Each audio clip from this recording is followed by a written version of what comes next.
Good afternoon on the East Coast. Good morning on the West Coast, or the site of the Fiesta Bowl. Of course, we're just, I can't do the math. We're just a little over a day away from Ohio State and Clemson. College football playoff semifinal. Buckeye fans have been waiting for this one for a long, long time. Of course, Clemson fans as well, but with the Buckeyes missing the playoffs the last 2 years, Ohio State back competing for a national championship. Got Steve Hellwagon on the line from Bucknuts, Tony Gerdeman from the Ozone.net, and also Kevin Noon from Rivals Buckeye Grove. How you guys doing today? Doing great. Very good. Everybody joining us from out at the Fiesta Bowl site. So how were the travel accommodations and so forth? Everything good? No nightmares. No nightmares. Yeah, first class operation. That's, we're well taken care of. Okay, well that's good to know. Traveling can be a nightmare. Exactly. If you just make it in one piece and you've got all your luggage with you, that's typically a plus, at least based on my experience.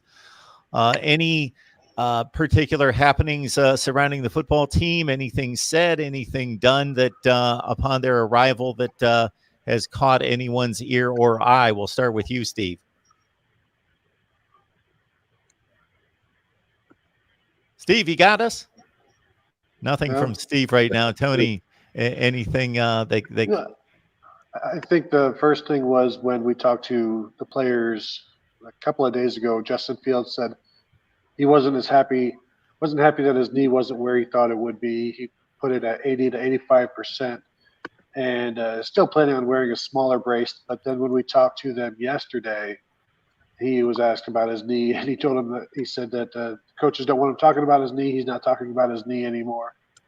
And so Ohio State has pretty much gone on silent mode regarding injuries. Although we got the availability report today, there are no game time decisions, meaning everybody is good to go who has been good to go. There are still 8 guys who have been out all season long who are the same 8 guys, so they haven't contributed this season. So it's as healthy as they've hoped to be, but they aren't exactly telling us how unhealthy guys like Justin Fields is, and maybe Sean Wade, who played in the last game, and he's clearly a key component for this defense, especially this week. Kevin, any narratives that have hit you in regards to anything in the last few days that have changed your thoughts about this team or this game? No, not really. I agree with what Tony said. The Justin Field news. We had a chance to watch 2 practices on Christmas Eve. He was wearing what looked like the small brace, and then on Christmas Day, he was wearing a bigger brace, but it didn't look like the one that he wore against Wisconsin in the Big Ten championship game. So maybe there are 3 braces, maybe there are 4 braces. We don't know, but he was wearing a brace on both of those practice days. The team seems loose and like they're having fun. We saw 2 very different pre-practice messages come from Ryan Day during those 2 practices we were at. Christmas Eve was a lot more of the the national disrespect card, very fiery, and then the one on Christmas Day was a lot more good cop, uplifting. We did have a moment in the starting the Christmas practice where Ryan Day had all of his players and coaches enter the gate going under a low bar and got a little love tap from him with a blocking pad until the offensive line decided to move in mass, and they ran and tackled Ryan Day and then hoisted him up on their shoulders. It was a good moment by all. So I think they've struck a good balance between the hard work and the reward of a bowl trip. But it is a college football playoff semifinal game, so no time for playing now. We've got a lot of disrespected teams at this semifinal here, for these being the 4 best or most honored teams of the country, rated as the top 4 teams. 3 of them I know are disrespected to some degree, whether that real or imagined. I think much of it's imagined, especially Clemson's way. Steve, your thoughts upon a rival? Yeah, I got here on Christmas evening, so I've been here, I guess, 2.5 days. I don't know, whatever. My math's not good. I guess 2 days, just about. And been very impressed with how the Ohio State team and players and coaches are approaching this. You think about the last couple of years, they played in the Cotton Bowl against USC, the Rose Bowl against Washington. And those are basically glorified exhibition games. I mean, you play the game and then you turn in your shoulder pads and your helmets and you're done, you know. So this is obviously a different tenor because there's a championship at stake for the winner is going to go on and play LSU or Oklahoma in New Orleans in a couple of weeks in the national championship game. So that attention to detail, that focus, singular focus, I think Ohio State's trying to portray that, and I think they have shown everybody that they are coming in with full intentions of winning this game. There's so much baggage that kind of goes with Ohio State versus Clemson. Clemson 3-0 all time, and all three of the losses changed the direction of the Ohio State football program. When you think about 1978, Woody Hayes hitting the linebacker Bauman after he made an interception, he was out of a job, and Earl Bruce came in. And then 2013, Ohio State had lost the Big Ten championship game to Michigan State and went down to the Orange Bowl, and just the defense just got torched. Taj Boyd had a career game. Everett Withers was out of a job shortly thereafter as the safeties and co-defensive coordinator, and they brought in Chris Ash. They won the national championship the next season. And then, of course, the last time, the seniors on the team for Ohio State are very much in memory of what happened in the 2016 Fiesta Bowl national semifinal game, 31-0. Ohio State generated about 200 yards total offense, and really beyond what they accomplished that day because it was terrible. And that brought about a change on the offensive side. It was out with Ed Warner and Tim Beck.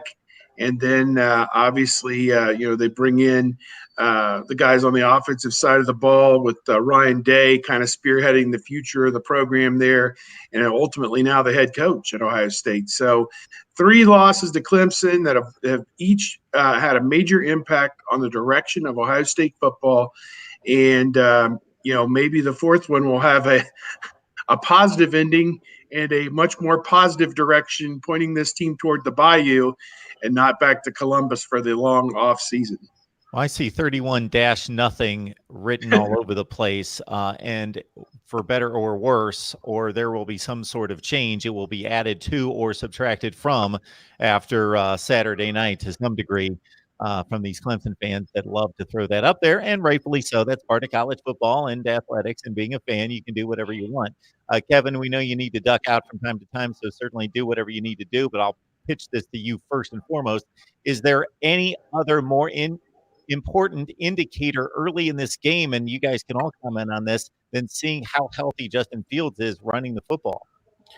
No, I mean, I think that's going to be your number one tell in this is how Justin's moving out there. Justin's going to have to be able to roll the pocket. Justin's going to have to be able to run with success. I mean, more than just escapability. I think that's all going to be important. But I put it right there as a 1 and a 1A with what kind of pass rush Ohio State's going to get. They're going to have to be able to get into Trevor Lawrence's face, not allow him to sit back there and just pick him apart, because I don't care how good Best in America is. A couple freaky wide receivers out there. You give him enough time to run around, he's going to find them. So I think those are the 2 biggest tells right there. Just, Justin Fields and how good his knee is, and then what the pass rush looks like, because it's got to be more than just Chase Young. They're going to have to be able to get some pressure from the interior line. That second end spot's going to have to be able to do something, especially if Clemson commits putting a couple guys on Chase. And that second end spot hasn't been doing much these last couple of weeks without, with Chase Young getting so much pressure or so much attention. The guys around him will need to step up more than they have. In regards to Fields, even more, maybe not even more, but obviously he wants to be able to run around, but I think just him not having to worry about his knee would be good for him. I don't know that that's a possibility anymore, because even if he's 85% or 90% heading into this game, one tweak, one bad bend could take it back down to 60% like that. So, that's going to be a very big thing. That's why, so much of this game for me comes down to how they protect him. how the offensive line protects him, especially inside up the middle, because they'll come right at him and force him out outside the pocket. And they'll see, like, let's see how he runs, and can they track him down? Can they maybe tweak that knee just by him doing it on his own by trying to avoid the inside stuff? Then maybe they've got Isaiah Simmons out there cleaning him up. So yeah, he's a different player when he isn't 100%, but he's still a really good quarterback, the best that Clemson faced, even with a knee that's 75%. Yeah, I'm going to say Trevor Lawrence and pressuring him, 6'6", 220 pounds. He's just a big guy. Kind of reminds me, at least frame-wise, like Vince Young, who Ohio State played back in 2005, Ohio State versus Texas. And I did a radio show yesterday and said I vividly recall Anthony Schlegel coming on a blitz and had a dead run right at Vince Young, and he basically hit him and bounced right off of him. And Vince Young took another step and threw down the middle for like a 55-yard play down to the 1-yard line. I think Malcolm Jenkins was a freshman, and he tackled the Texas guy at the 1-yard line. Of course, they scored after that, and they won that close game. And that, in a nutshell, kind of encapsulates what I think about Lawrence is that, okay, Chase Young's got to work up. He's maybe the best. I voted him number one in the Heisman Trophy. He's theoretically one of the top players in all of college football. He's got to work up. His string of games with a sack was snapped here, Michigan, Wisconsin, and he's got to make an impact in this game. And he can't do it all by himself. But what I'm saying is, going back to that Vince Young analogy, it takes 1.5 guys to bring somebody like that down. It takes somebody who makes the initial hit and then somebody else who's on the other side to clean it up. And we've seen this tandem pressure work so well, where maybe Chase Young will be the first one to hit, and then Jayshon Cornell or Devon Hamilton are right there, and they wrap up and they get them to the ground. They both get credit, for a half sack or whatever, but they have got to impact Lawrence. If they could sack him, let's say 2-3 times, that would be huge. But even more important is to get that pressure. And at 6'6", he's up here, and the hands are going to be down here. They got to get the hands up in the face where he can't see. It's like closing out on a jump shooter. I mean, that's what it is. This guy is Steph Curry. And if you don't close out on him with a, hand down, man down is what this is going to be, because he's going to pick Ohio State apart if they don't get pressure on him. He's got great, lanky wide receivers, 6'3", 6'4", long arms. Jeff Okudah, long arms, 6'1", corner.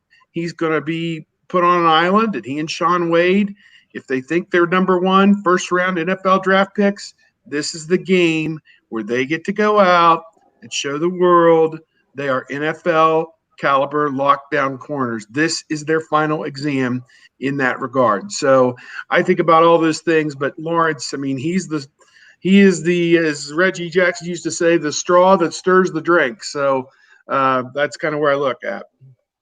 And when they do have coverage on those receivers, or they do get pressure, he can escape it. He can pick up a first down with his legs, because he's a very good runner, rushed for over 400 yards this year, and is a long strider, and similar to Vince Young. And I'll even compare him to Vince Young as a runner, not quite that level, but that same lanky, long striding, who can actually get to the corner and pick up the first down. And he's not looking to go 60; he's just looking to go 10 for the chains. Are you guys seeing the narrative there? So obviously we've got Ohio State fans primarily in the chat. So we've seen about 10 or 12 score predictions, all Ohio State winning. But what I hear from the national media, I can't think of any major service, any particular analyst on a national scale that's picking Ohio State to win. Clemson seems to be getting all the lean, not that people think that it's going to be a mismatch like the other semifinal could be, but that Ohio State's a very capable team, but they're relying on that Clemson experience to pull them through. Yeah, I was going to ask you guys, because I'm kind of in a cocoon here, but I have not seen, even before I left, I haven't seen really any national guys picking Ohio State. It's like it's a 2-point line, but it would seem like it's Clemson by 12 or 14, the way there is such uniformity on the side of the Tigers. Yeah, I agree. I'm going to do a column probably here in the next 18 hours at some point and get it out there. And I'm going to list them chapter and verse. I'm going to say Dennis Dodd said this, Ralph Russo from the AP said that. The names are going to be attached to the score predictions, and we're going to find out who's right and who's wrong. It's really funny. I have a copy of the Miami Herald at my house from January the 3rd of 2003. And I got to know their lead reporter from the Miami Herald. And the Miami Herald was a big deal back then. I'm sure it's still, somewhat relevant today. But I got to know him, and he asked me my score prediction. I was covering the team for Buckeye Sports Bulletin at the time. And they ran, as part of their package, a little table that had maybe 20 score predictions. And out of those 20 or 25 score predictions, it was myself, Tim May of the Columbus Dispatch picked Ohio State. I don't remember what my score was for that Miami game. A guy by the name of Sean Dunster from a Cincinnati television station. And this will also tell you there is some other media here. I think Cincinnati has one TV station here, and Dayton with Mike Hartsock is here, and the 3 Columbus stations are here. But, in those days, 15, 16 years ago, you would have had the network affiliates from all of the major cities in Columbus or in Ohio would have been there. Sean Dunster was the cameraman, and he for the Cincinnati WCPO or whatever. And the guy from the Herald just bumped into him at the whatever and said, "Hey, give me your prediction." They became friendly, and he predicted Ohio State. And William Roden, I think he was of the New York Times, he picked Ohio State. So the 4 of us out of 20-some picks had Ohio State to beat Miami. I still have it as a souvenir. And, whether, you say, "Oh, I'm a homer," or whatever, that's fine.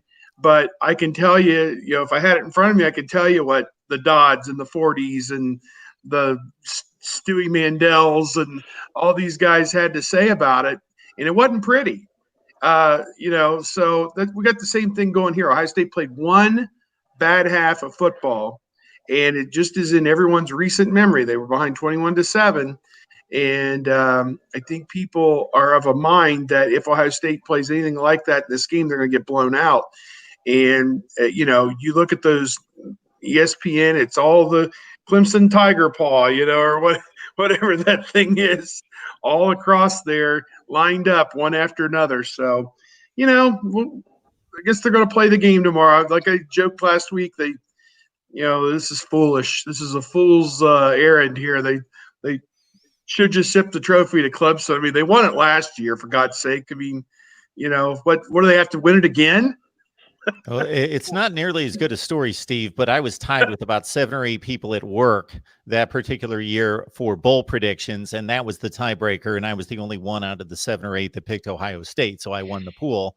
Awesome. But you know that you're going to have to go to the link in the description section to get my prediction to add it to your list, Steve. So, okay. no, I'm just kidding. I'm just kidding. Of course, you get exclusive rights to the prediction. Yes, Tony. Clemson is claiming the disrespect that Dabo has been preaching from their not being in the first or second place, or them not being able to be afforded a loss. And J.K. Dobbins a few days ago said Ohio State was by far the most disrespected team. And you look at these picks, and there's only one coach that would be able to use the disrespect card, and I do wonder how much Ryan Day will use this where nobody expects you to win, because even like as Steve said, that first practice this week he was very animated, and the second one was a little bit more chill. This is also a guy from Urban Meyer's coaching tree. The first time Ohio State and Florida met here back in Glendale in 2006, Urban was printing out fake Kirk Herbstreit quotes for his team to read about how Ohio State was going to destroy Florida. So there's ways to use actual media stuff, and there's ways to use fictitious media stuff, and I do wonder how much of that Brian Day will be using, even though he said that people can say what they want, they're not really focused on that. But any little bit you can use to give your team an edge, to get that chip on their shoulder, which is such a cliche, but coaches love it. You want an angry team, and I don't know if Ohio State is angry, but I wouldn't say they're in a great mood because J.K. Dobbins, for instance, who is arguably the best running back in the nation, is getting ignored for pretty much all of the awards. So many All-American teams. I think he may get a tree in Buckeye Grove by one of these All-American teams, if I'm correct. But like none of the major ones have reached, put him there. That's a sticking point with him, and I'm sure he's not alone in this. Ohio State will be, you know, we'll see how much of that card Ryan Day plays, but it's there to be played, I think. And you guys are in a difficult position yourselves in regards to publicizing your predictions. You cover Ohio State football. You could get tagged with being a homer if you continue to pick them to win all the time, which they basically do win all the time, like 90+% of their games. So it's kind of difficult not to, but at the same time, you want to be objective, but you're going to get a backlash regardless. And obviously, if you pick against the Buckeyes and then they win, then you didn't trust the team, you don't know what you're talking about, and so forth and so on. And I'm sure you guys have stories of all sorts of backlash that you've received. I still get crap for picking Michigan to beat Ohio State in 2005. The statute of limitations will never run out on that, Gerd. No. Not on the Michigan game, it don't. No. I've probably on a handful of games picked against Ohio State, but I guess what I need to do is go back and research which games they were because and here's the thing. I mean, they're usually the higher rated team when they play these games, typically. I mean, they're a favorite, so many times. I mean, you go back to 2014, they were not favored against Wisconsin. They were not favored against Alabama. They weren't favored against Oregon, but they won all those games, and I'm certain I picked Ohio State to win them all. I know I picked them to beat Alabama. And as my recollection on that was, I thought Alabama was very good, but I didn't feel I think Sims was their quarterback that year. I didn't feel that it was a vintage year for Alabama, maybe in that regard. So I don't know.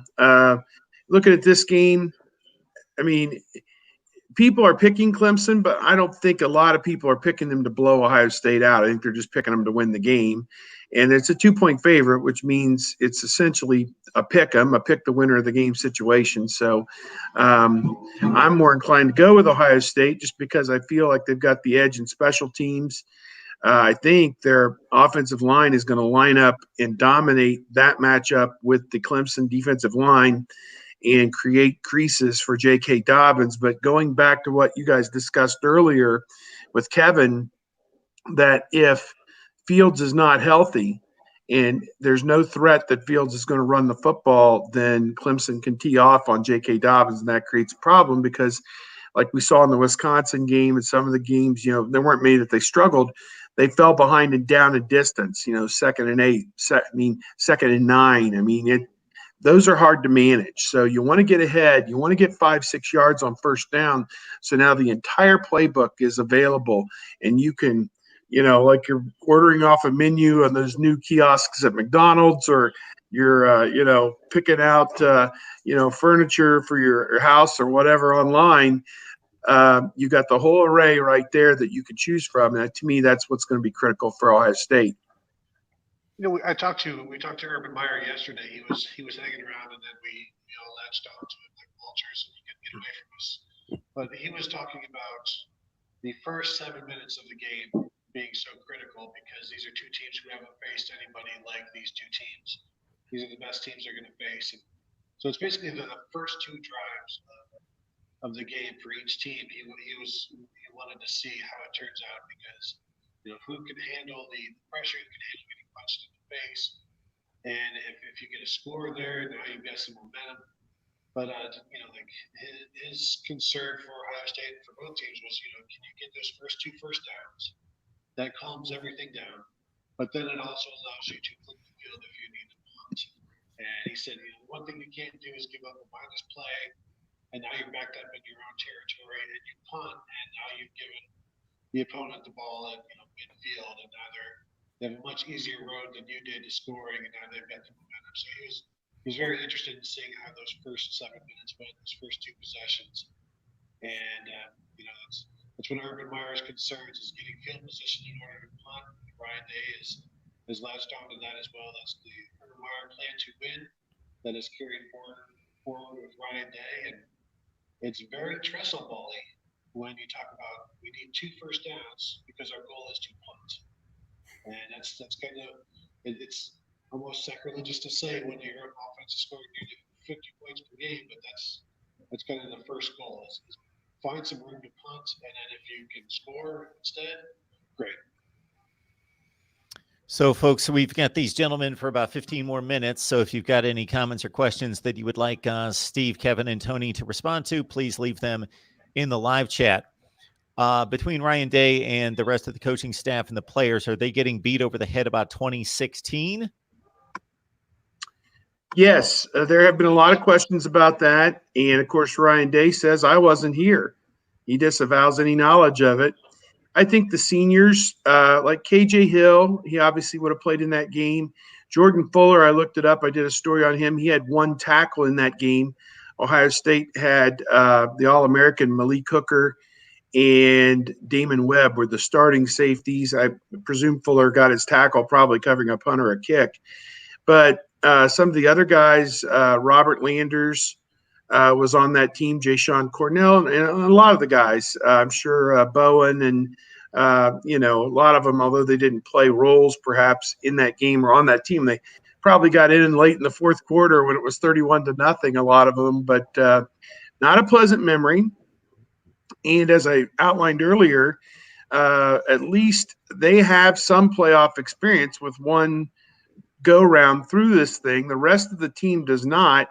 And I think the seniors have kind of set the tone and said, look, this is a bowl trip, and we're going to, go feed the pony, and we're going to go do this, and we're going to do that, and whatever. But this is more of a business trip, and this is to improve our legacy. The seniors, if they win the game, will be 50-5 in 4 years. The best record Ohio State's ever had was 50-4 in a 4-year period. So these guys can match that number of wins, and they can actually exceed it if they go on and get 50 and then 51 in the championship game. They would be the winningest group of seniors in Ohio State history, plus would have a national championship and be immortalized, at Ohio State. These kids, 18, 19, 20, 21-year-old kids, they're going to college, and they're trying to get their degrees, and they're trying to get to the NFL, but they've played football since the time they were 5 or 6 years old on a peewee field. And this is the day that they have been working for their entire life. And it doesn't get any bigger than this. And, Michigan games and everything else, this is a different animal. This is a different breed. And this is the biggest day of a lot of these kids' lives, is going to be going out on that field tomorrow in Glendale and playing in front of the world. And, as Mickey Marotti says, some do, some don't. And we're going to find out tomorrow who does. And that's what these kids are fighting for. I posted a video that ran down the participants in the 2016 game. Surprisingly, Clemson had 3 offensive linemen who played like a lot of snaps, like 50, 60, 70 snaps in that game, that are still around and playing really well, and all ACC performers. For the Buckeyes, it was scattered all over the field. As you mentioned, KJ Hill and Damon Arnett and Jordan Fuller and Robert Landers. Benjamin Victor actually had the second longest play in that game for Ohio State. Also had a pass interference picked up against Clemson. So, Kevin, you're jumping around all these different radio shows. What are people talking about out there? Yeah, I just did a radio show in the South, and I think that they definitely do feel that Ohio State's going to press Clemson. I mean, it was not a question of the fact that Clemson hasn't really played anybody this year. I've talked to some people who have been like, UVA this and Wake Forest that, and I'm like, I'm not having any of that. I don't buy that whatsoever.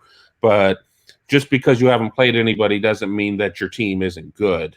It kind of goes to the same situation in recruiting, when everybody believes that the top players have to come from Florida and California and Texas and whatnot. I'm like, if the top 50 players are from Vermont, so be it. They're from Vermont. It doesn't matter what happens at that point. And I believe that to be the case here too, that Clemson is supremely talented, but they've not faced anybody like Ohio State. So they definitely want to talk about Justin Fields' knee. They want to talk about J.K. Dobbins in the run game. They want to talk.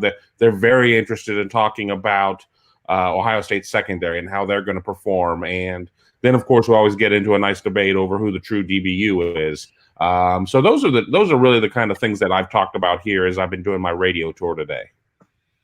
Just want to add that you can play the college football tournament at play.moneyball.com. And what you do there is you're up for $2,000 in prizes, and it's free to play. You can enter up to 30 times. Enter by January 6th. January 6th.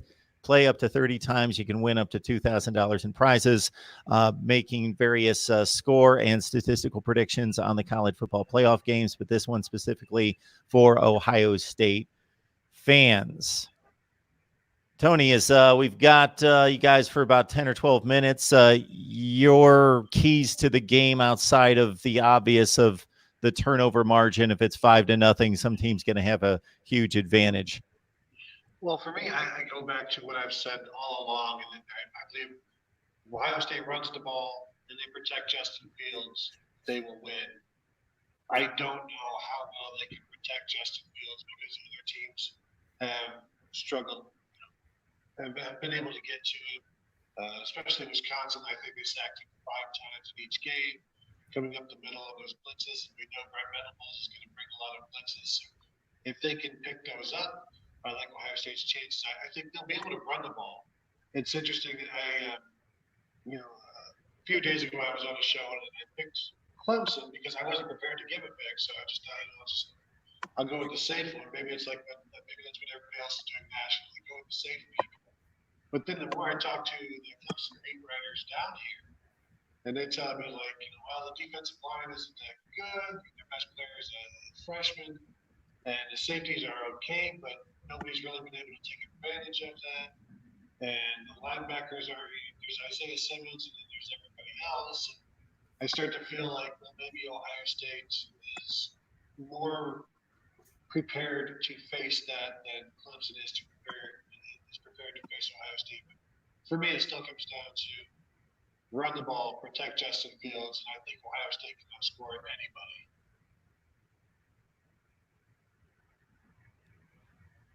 Kevin, what's going to decide this game?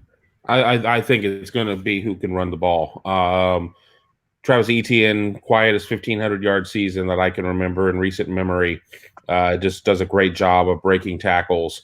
Ohio State down the stretch really took a step back in terms of its ability to get guys down to the ground. If Ohio State's able to clean that up, Trevor Lawrence is going to get his in the passing game, but I think Ohio State would be able to outscore Clemson at that point. J.K. Dobbins is going to have to be able to carry the mail. I think that we're going to have to see a healthy enough Justin Fields for a little bit of that zone read action to keep Clemson honest. And what Urban said is obviously very true about the first couple of drives there, but who's going to be able to make the best adjustments? I think that's going to dictate a lot of it. Ohio State's played a team a lot closer to Clemson, and Clemson has played a team that's close to Ohio State. Talent equated across the board, but I think the running game is really going to dictate what's going to happen in this game.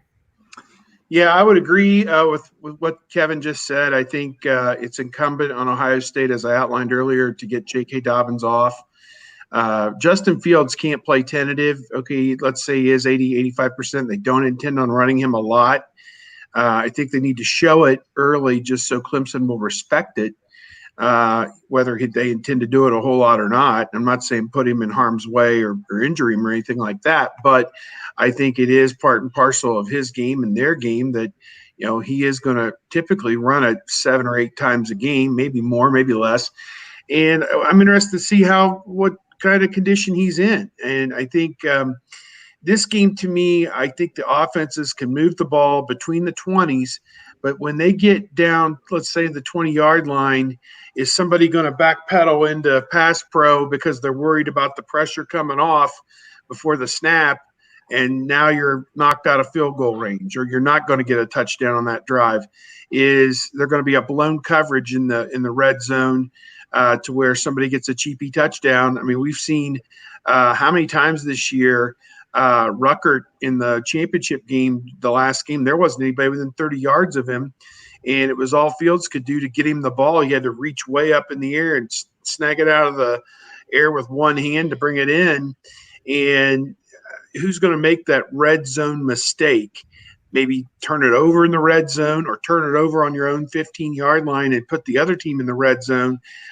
Those are the things that determine these games. I think Ohio State's been pretty good in terms of red zone conversions, reasonably good on penalties. Not good on fumbles. They're the bottom 5 or 10 nationally in fumbles lost, and some of that's been Fields.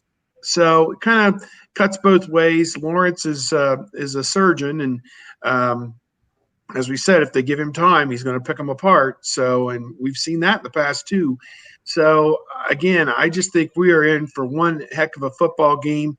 Probably this could be like the 2002 Ohio State-Miami game where there were 12 or 14, maybe 15 future NFL guys. And I'm not just saying guys who made a roster for a year or two and then went back home.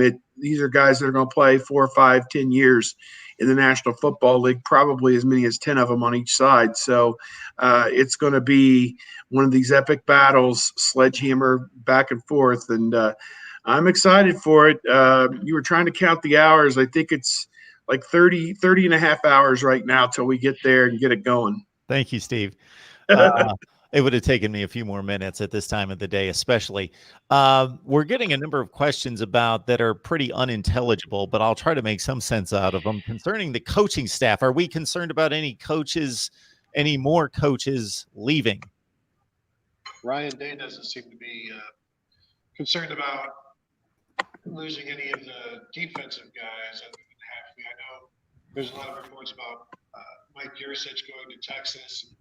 Yursich wasn't really talking about that, but that seems to be happening, I guess, at this point, and they'll go from there. But if it does happen, I can promise you there are a number of top offensive guys in college football who would love to coach with Ryan Day and Kevin Wilson and Justin Fields and whatever else Ohio State will have down the pipe with quarterbacks. All right. Anything else to add to that? The coaching staff fairly safe? It looks like we lost Steve. So, I mean, I agree with everything that Gerd said there, that not really expecting anything else. It'll be interesting to see after, once we get through either one or two games, what happens with the staff and what those next rounds of hires are. But I don't foresee anything else at that point. A lot of people wanted to talk about somebody like Al Washington potentially going to Boston College. I mean, that doesn't look like that's going to happen. I think everything will be safe there. Yeah, I was just going to add that Jeff Hafley leaving to go to Boston College, he took umbrage to the idea that's been floated that, he wouldn't be concentrating on Clemson and the defense and Ohio State in this game. And, he did bring up when he was hired at Boston College, okay, I'm going to take this hat back off. I'm going to go try and win a national championship. And, it's great advertising for him in Boston College. He'll be, I'm sure, pictured 3 or 4 times in each half. And Kirk Herbstreit and Chris Fowler will bring it up that he's going to go and revitalize this Boston College program. And it's unfortunate for him. They're in the same division as Clemson. So, it's kind of like Maryland and Rutgers and Indiana and now Michigan State all staring straight up at the sky and wondering, I wonder what it's like way up there. But, he's got his hands full. I'm not sure we'll see anybody else leave. As they said, Yursich, it seems to be gaining more traction by the day, that perhaps this is where he's headed to go to Texas. But again, if that's what happens, then I'm sure that Ryan Day's got a list of great quarterback gurus, as our friend Tim May would say, out there to come in and take his place. Once this game kicks off, do you guys, this being a playoff game, this being on a different site rather than the typical Big Ten fare on the road, or of course at Ohio Stadium, does your day involve anything different, your work, your approach to what's going on around you and what you need to do? I'll throw in. My wife and kids are actually coming to the game. They're flying today to Las Vegas. Travel to get here was very difficult. A lot of the round trips were $700, $800 from Columbus on the different airlines, Southwest and whoever else you'd fly. They're flying Delta out of Cincinnati to Las Vegas. You talk about planes, trains, and automobiles, but they could get cheap tickets because two of my kids are students, so they got student tickets. And the airfare is affordable from Cincinnati to Las Vegas. Rent a car and see the sights, the Hoover Dam, and come down. And so what I'm going to do on game day is we're going to get over there and get parked around 2 o'clock local time for a 6 o'clock game and pick up their tickets and then go over to the NHL arena, which is right there in the parking lot. It's people in Columbus are familiar with an area called Easton or Polaris, a couple of the shopping areas.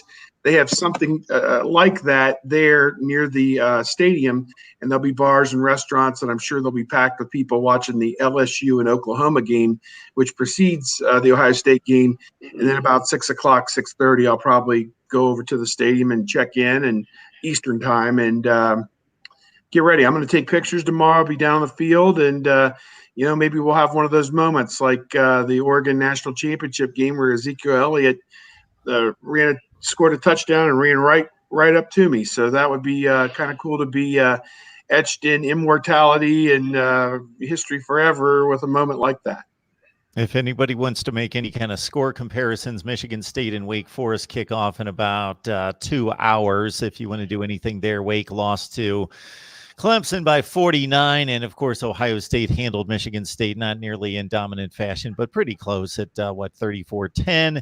The ACC took to the field yesterday, and Miami put up a goose egg against Louisiana Tech. Pitt got a big win, though.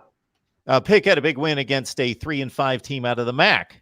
So notch one up. Still a big win for the ACC. That's probably their fourth best conference win of the year.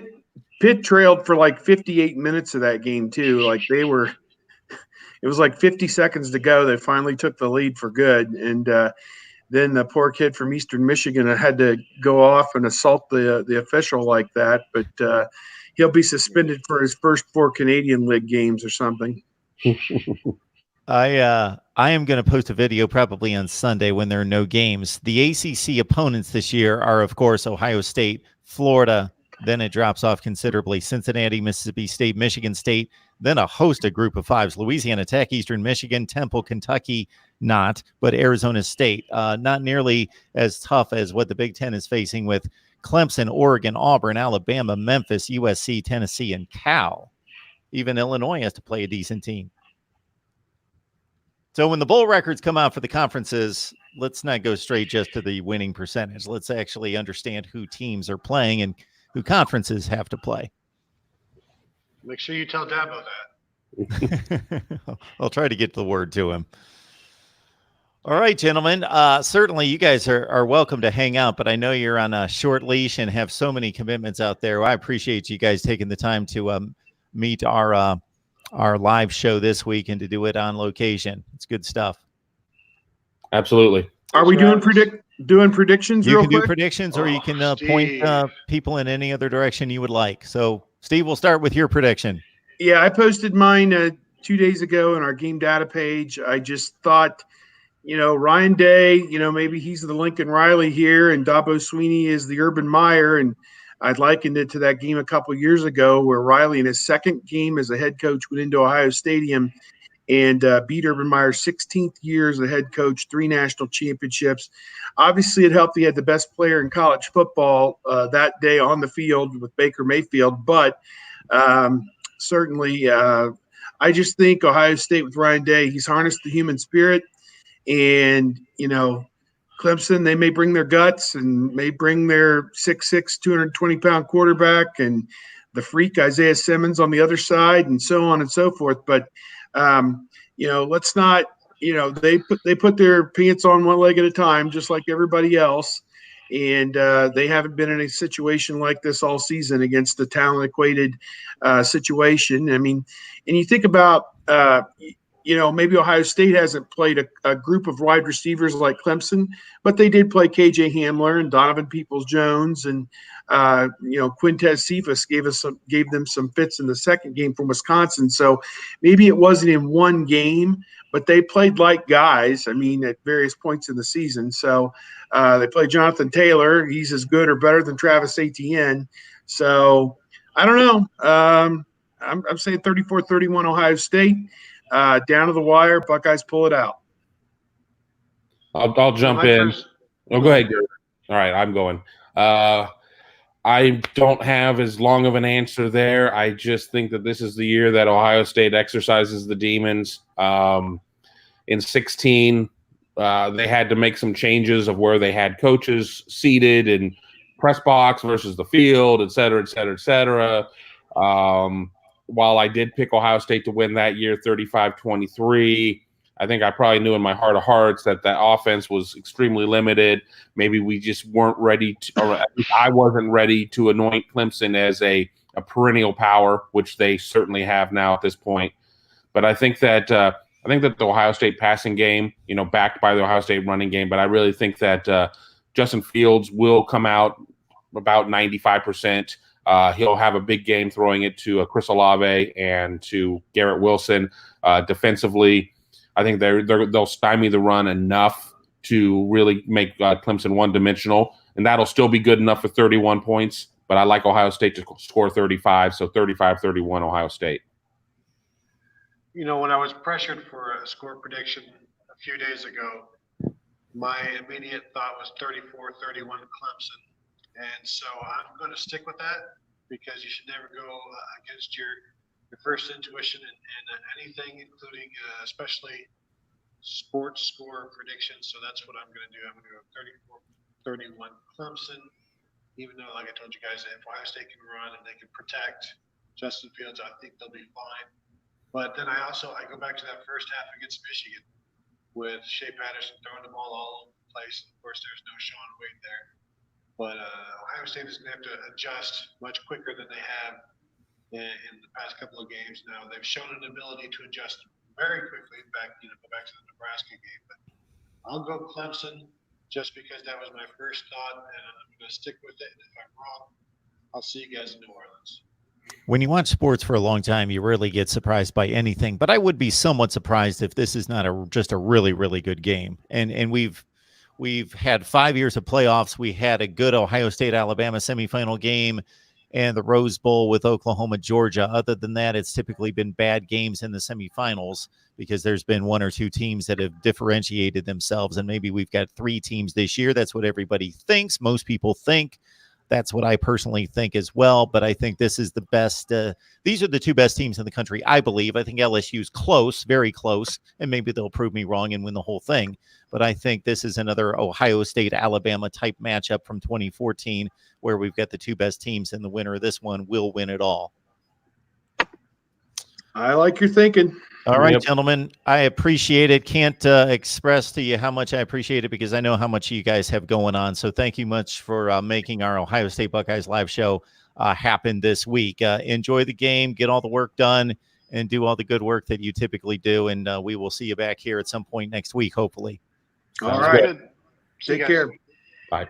I will stay on for just a second and answer the rest of these questions. If we've got a couple more for anybody who's in the live chat, I'll pick it up from where we left off. Let's see, where are we?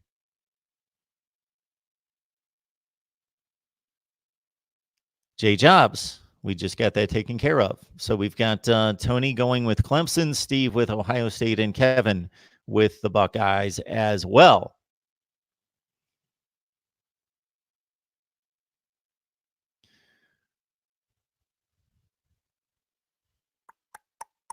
Think we covered most of this ground. I have to go back to watching the first couple series of this game and seeing if Ohio State can give J.K. Dobbins any kind of room. And more importantly than that, how is Justin Fields moving on that leg? It's not 100%, will not be 100%, will probably not be 90%. But Justin Fields at 80 to 85% running the ball still needs to happen for Ohio State, I think, to win this game. I don't think that he can be a statue, and I don't think he's going to be a statue, but he needs to be a better runner than Clemson has faced most of the season. The narrative of who's played whom, there's no question that the Big Ten is better than the ACC. I think it's interesting that the Buckeyes have played the more difficult schedule, but Clemson, of course, has the playoff experience, and these guys have proven it. Yes. Is this the same Clemson team as last year? Yes and no, of course. Rosters turnover. Trevor Lawrence, the same. Travis Etienne, the same. The wide receivers, the same. The offensive line, for the most part, the same. The defense retooled for the most part. Best player in the secondary, gone. Defensive line, gone. Best one or two linebackers, or at least two of the three starters, gone. So it's a bit of a different Clemson team. The Ohio State team is obviously upgraded from last year. The defense was a mess for most of the season and was just decent as they somewhat fixed the issues late in the season against the likes of Michigan, Northwestern, and Washington. My prediction coming later this week, of course, at the Voice of College Football Community. We had a nice little day yesterday in picking Pitt to win a close one against Eastern Michigan and Miami to lose outright against Louisiana Tech. Our coverage will continue throughout the day. I've got North Carolina and Temple on DVR. I will be watching Michigan State Wake Forest, and I hope, whether it's live or not, I will catch all 4 games today and give you instant analysis with a live stream coming sometime tonight. Tomorrow, of course, is the big day with the college football playoffs starting at 4 o'clock with LSU and Oklahoma. 2 games precede that, Memphis and Penn State. Also, Iowa State taking on Notre Dame. I'm very interested to see both of those games, and we'll provide recaps on those games, as well as, of course, we'll blow it out big for the 2 playoff games, whether that be instant analysis on record or most likely a live stream or 2 between games and after games to talk it up as we do right here at Mark Rogers TV, the voice of college football. I'll give it another look here, but I thank you so much for all the encouragement, the comments, and you guys sticking with me. And as we post videos each and every day on the game we all love. Enjoy the games, regardless of who you root for. And we will be back here very soon. Be looking for the notifications on the live streams, and the videos will be posted every few hours to preview the games upcoming and recap the games that are in the books.